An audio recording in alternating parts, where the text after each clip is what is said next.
দেখলেন জুবিন গর্গ বলে আসামের একজন গায়ক, যার গান ছোটবেলায় আমরা অনেক শুনেছি।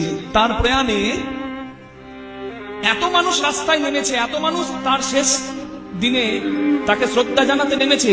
বিশ্ব রেকর্ড হয়ে গেছে। ভারতবর্ষে কেন, এশিয়াতে এত মানুষ কারোর মৃত্যুর দিনে বের হয়নি কেন? কি ছিল সে? সে তো কিশোর কুমার নন,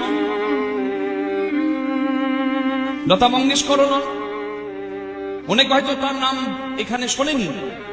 কিন্তু মনে রাখতে হবে, মানুষের মাঝে দিয়ে যায় যারা দেবতার পরিচয়, মানুষ তারা তো নয়, মানুষ তারা তো নয়। আসামবাসীর প্রাণ ওই জুবিন গর্গের ভেতরে ছিল, ওই গায়কের মধ্যে ছিল। মুম্বাইয়ে প্রতিষ্ঠিত হয়েছিল, কিন্তু মুম্বাইয়ে থাকেনি।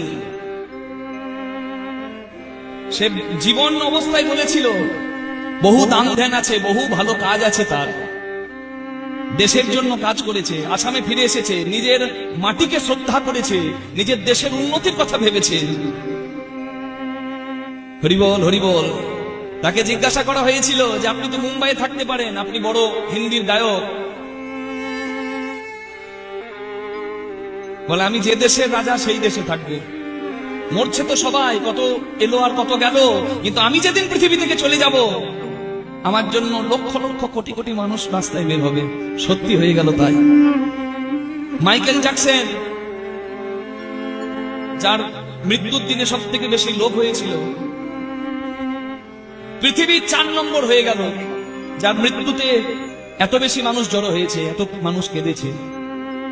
তাহলে বলুন, কর্মের মাঝে পরিচয় আছে।